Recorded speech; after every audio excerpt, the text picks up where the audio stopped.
The Art Institute of Chicago was not always the building we know today. It all began in 1866 in what was once called the Chicago Academy of Design, located on Clark Street. It was run by local artists. Expansion led them to a new address on Adams Street. But after the Great Chicago Fire in 1871, it moved to its current location under the name Chicago Academy of Fine Arts. In 1882, the Chicago Academy of Fine Arts changed its name one last time to the Art Institute of Chicago.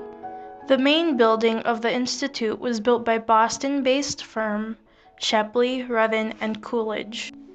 Originally, the building was called the World's Congress Auxiliary Building for the World's Columbian Exposition. This firm is also famous for building what was then the Chicago Public Library. Today, we know it as the Chicago Cultural Center. 8 other buildings have been added since then, built by various architects.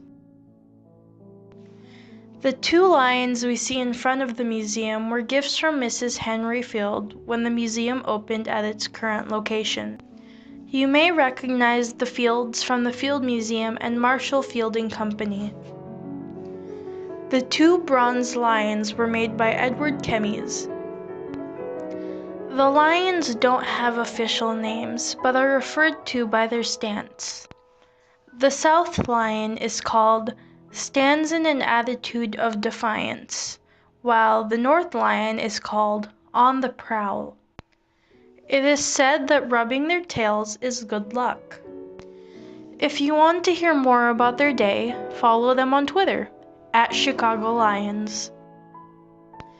The Art Institute is home to over 300,000 pieces of art ranging from medieval paintings, Chinese bronzes, tapestries, surreal and impressionist art, statues, busts, architecture, and installation art. Many famous paintings are housed, such as Van Gogh,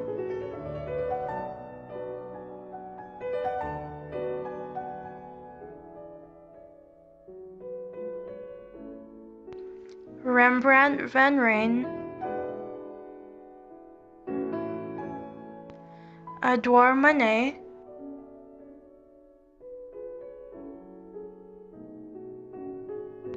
Claude Monet,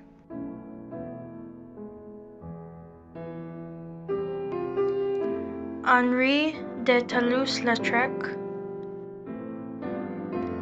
Pablo Picasso,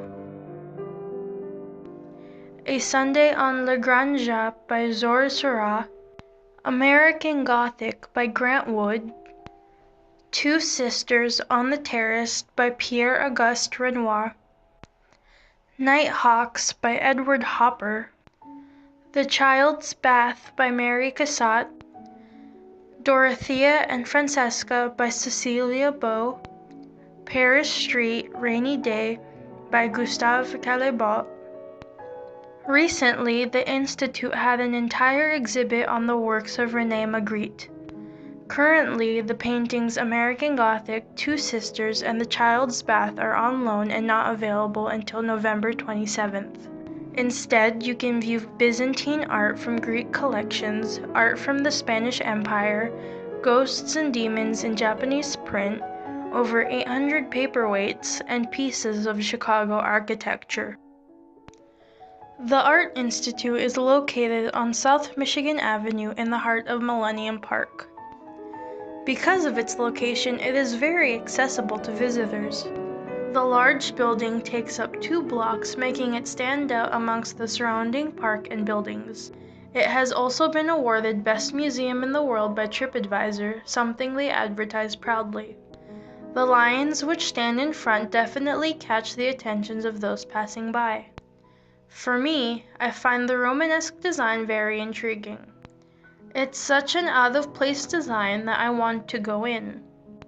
But I also think that the fact that it is an art museum turns people off from going inside because many tourists, specifically families, don't come to Chicago actively seeking out the Institute. I chose the piece Jupiter Rebuked by Venus by Abraham Janssens. I chose this piece because of the detail.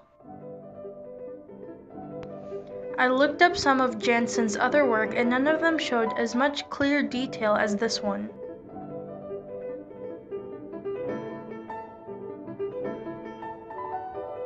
I like the fact that their muscles are very accurately depicted, even those who are not in the central focus of the painting.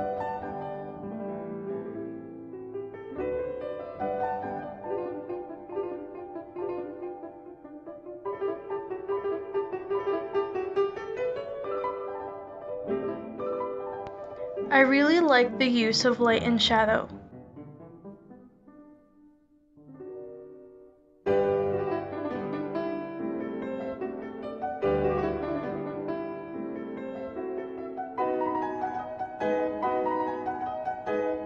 I think that it was a very good way to draw attention to Jupiter, who is at the center of the painting. I also enjoyed seeing the way their clothes crinkled.